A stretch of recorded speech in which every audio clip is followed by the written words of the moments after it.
Welcome back po sa aking munting channel, Mr. Ukol. Nandito na naman po ang inyong lingkod para magbigay ng tips at giya para po sa araw ng Biyernes, April 11, 2025. Yan. Pitong karera pa tayo, no? Ang start time ng karera, balik sa alas 5 sa Biyernes. Rating based handicap system race pa rin po. Shoutout po sa mga taga-Pandacan Biata, yung mga subscriber natin, mga senior citizen dyan. Binabati ako nun palagi pag nakakasalubong ko. Shoutout sa inyo lahat. Hernan Matining, binabati niya yung family Martinez and Matining family, yung first family. Shoutout sa inyo. Alberto Buyo, Ronald Pangilinan, Edwin Alberto. Shoutout sa mga batang Old Sandico ng Tondo. Binabati kayo ni Kevin Brian Sarmiento. Shoutout po. Cap Lariuson, Sir Deo, at kay Sir RB Bora. Shoutout sa inyo lahat. Race number 1, start po ito ng ating winner take all event, covers races 1 to 7. Dito, alas 5 ang karera, alas 5 start. Meron tayong 13 kalahok, 1,400 meters distance, 3-year-old and above maiden race. Placers, itong grupo na to. Actually, para sa akin, anybody si race tong karera na to, no? Napakaganda nito. Kaya tingin ko, walang mga outstanding ng todo dito. Kung meron man yung dos, pero tingin ko naman, magaling din yung mga kalaban. Dito, ang first choice ko yung number 8 na si Neowin. Si Neowin, yung unang takbo nito na official run ni tersero agad dumating last March 29 kila Spellbound 1.30 ang tinala. Same rider ang sasakay, so pwede pang mag-umento yung kabayo. Ang second choice ko yung bumandera doon na nalucha rin ni Spellbound nung kumuha ng harap, itong si Cowboy Silver. Actually, mas magaling kay JT Pabilik to si Cowboy Silver kung JT Pabilik ang hinete nito, itong first choice ko Medyo numero 1 siya noon, ngayon nasa labas naman siya. May nakita akong takbo nito, maganda tinakbo sa labas. Si Cowboy Silver. Last March 29, dun din kila Spellbound, pang-anim, 1.30, same rider ang sasakay. Ang third choice ko po dito, itong number 7, si Just a Touch. Ito, last March 29, dun din, kila Spellbound din, panlima naman dumating, pero kung makikita nyo, nasalto to nung sa last 50 meters So, para sa akin, magandang ihado rin to. Pero nakikita kong llamado, yung 2, yung 10, yung 4, yan. Actually, anybody si race sa akin to. Race number 1, dihado po ang mga napili natin. Ang first choice, number 8, Neowin. Second choice, number 11, Cowboy Silver. Third choice, number 7, Just a Touch. Good luck po. Giya lang po ito Kayo pa rin ang masusunod. Race number 2 na po tayo. Bayang Karista, Pick 6 event. Covers races 2 to 7. Meron tayo ditong siyam na kalahok. Distansya, 1,400 meters. Pick 6 to 2 to 7. 11 to 15 split itong grupo na to. Dito nakikita ko si Jubilum Jubilum last March 30, segundo to kay Bohemian 1.28 from CB Ardonia to KE Malapira na. So nag-change jockey, pero may best time na 1.27 to actually. Hindi itong grupo talaga dati nito Itong kabayo na to. Kaya napupusuan ko to. Ito po yung gusto kong isolo, si Jubilum. Pero kung may info kayo, alam nyo naman ang stable nito per info to kung lalabas. Pero kung may dadagdag kayo, para sa akin pwedeng idagdag yung 9 at yung 5. Race number 2, susuluhin ko po number 2, Jubilum. Good luck po. Race number 3 na po tayo, Bayang Karista. Ito naman po yung Pick 5 event, covers races 3 to 7. Meron tayong 11 kalahok, Distance, 1,400 meters. 6 to 10 split. At alas 6 ang start ng race number 3. Alas 6 ng 6 p.m. Dito, first choice ko, Diado. Number 11 na si Great Angie. Si Great Angie, segundo dumating to kay Kipitaki. 1.29 media, same rider ang sasakay. Dun sa 6 to 10 split. Actually, gustong gusto ko kasi to pag 1,400 meters talaga distansya tapos nasa labas pa. Pandihado ko yan. Ang second choice ko yung pwedeng malamado dito yung number 6 na si Mr. Aldrich. Actually, bagong babae ito galing sa 11 to 15 split. Last March 22 kay Ruby Bell tumakbo to. 1.30 ang tinala. Third choice ko number 4 na si French Leather.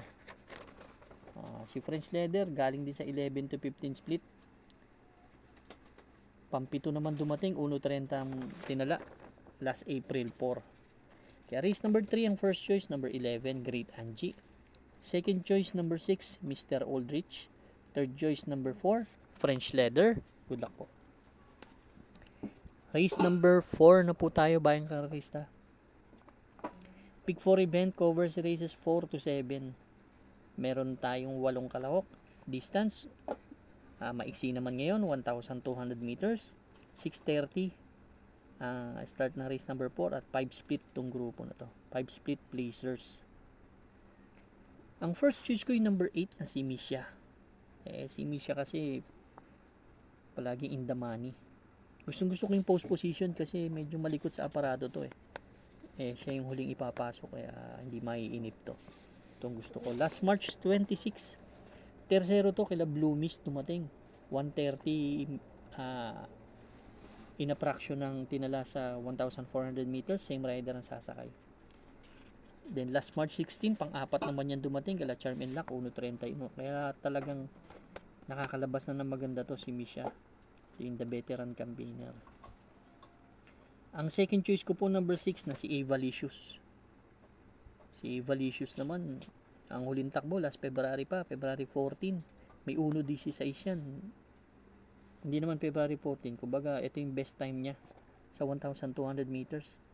Last February 14, kailang Magnum Force, pang-apat dumating. 1:16. From JC De La Cruz to P.O. Repe. Third choice ko na rin yung lamado dito na si Himanchi na may 1:15 media sa 1,200 meters. Salida na maganda to, talagang malaking chance ang manalo. Race number 4 ang first choice number 8 Misha, second choice number 6 Avalicious, third choice number 7 Himanchi. Good luck po. Race number 5 na po tayo, bayang kararista. Ito naman po yung start ng ito yung last extra double pala and last daily double plus 1. Dito naman meron tayong 10 kalahok. Distansya 1,400 meters po. 6 to 10 split yung grupo na to. Alas 7 naman ang start ng race number 5. Dito naman ang first choice ko Diado ulit po. Entry number 3 na si West of the East. Actually si West of the East, huling takbo nito medyo hindi maganda pero taas ng grupo. Second to the last dumating to last March 29 kila Carried Away 1:32. Change jockey from EL Blanca Flor ngayon binalik kay JL Santiago kasi naitimbang ni JL Santiago to sa mahaba last March 21. Pang-apat to dumating kila Bolt Champ Anli Bern 1:31 ang tinala. Mukhang medyo gamay ni JL Santiago. Actually meron tong sa katawan niya 13 media, 22 media, 24 media. So napakatulin. So pag nai-23 media niya yung second quarter, tingin ko malaking chance ang manalo. Second choice ko yung number 9 na si Medbase. Si Medbase 1:31 ang tinala, pangatlo sa Bugaw last March April 2 kila Destiny. Ito nakita ko medyo pinipigil-pigil pa. Ganda ng post position, baka pwede nilang ilaban pwedeng manalo to. Ang third choice ko number 5 Asik Falls.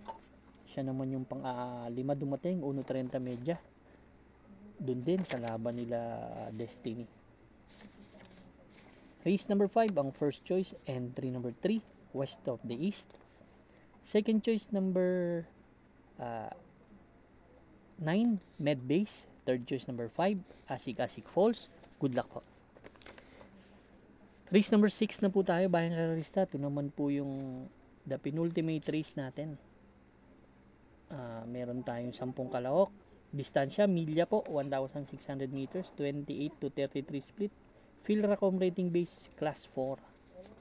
Yan, medyo mahaba ang distansya, 1,600 meters.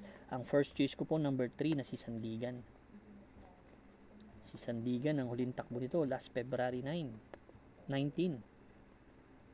Segundo to kay Madam Mayhem, may 1.12.4 to from CP Henson to Charles Reyes. Actually, itong malaking kabahay na to, pwede nga mauna to eh. Tinalo na naman niya sila Mabel noon eh. Itong gusto ko dito, Dihado. Kasi distansya, 1,600 meters, then nasa tabing balya. Second choice ko yung mataas ang grupong binakbakan nakaraan to si Counter Attack. Nakipaglutsahan kila Windfall to, kala hole in one. 1.27 ang tinala dun sa debut race niya dito sa Metro Turf last March 30, pang-apat dumating. Sila Madam Mayhem naman tumirsero doon. Kaya mataas ang grupo nito. Same rider ang sasakay. Kaya race number 6, ang first choice number 3, Sandigan. Second choice number 7, Counter Attack. Good luck po. Yung mga kursunada kayo sa race number 6, dagdag nyo na lang po. Race number 7 na po tayo, bayang karista. Last and final race for Friday night racing. Parating ng ating mga exotics. Winner take all, pick 6, pick 5, pick 4, last extra double, and last daily double plus 1 po. Dito naman sa race number 7, ang first choice ko yung entry number 6 na si Malibu Princess. Actually, tong kabayo na to, nasa peak niya ngayon, umento to ngayon. Medyo nakakasunod na eh. Segundo to kay Kaboom. Actually, inaabot lang ni Kaboom to last April 4, 1.27 ang tinala sa 1,400 meters. From Pabs Cabalejo to Joel Ciego. So, tingin ko malaking chance ang manalo. Second choice ko yung number 5, Domsat 7. Bagong baba naman to, galing sa 22 to 27. Last April 4, tumakbo to kila Dakota Elegance. Pampito dumating to, 1.28.2 ang tinala sa 1,400 meters. Pero may 1.27 rin yan sa 1,400 meters ha. Ang third choice ko dito yung number 12 na si Distant Thunder. Distant Thunder kasi may 1.27 sa 1,400 meters din eh. Ganda ng post position. Gamay pa ni MVP Lapil yan. Kaya yan ang third choice ko. Kung may mga kursunada kayo, may nakikita ako mga may pwedeng pansama. Itong si Bagsikat din at si VG. Yan, may mga panalo yan. Pero ako, race number 7, ang first choice. Entry number 6, Malibu Princess. Second choice number 5, Domsat 7. Third choice number 12, Distant Thunder. Good luck po, bayang karista. Maraming salamat po sa inyo walang sawang pagtangkilik sa aking munting channel. Good luck and stay safe.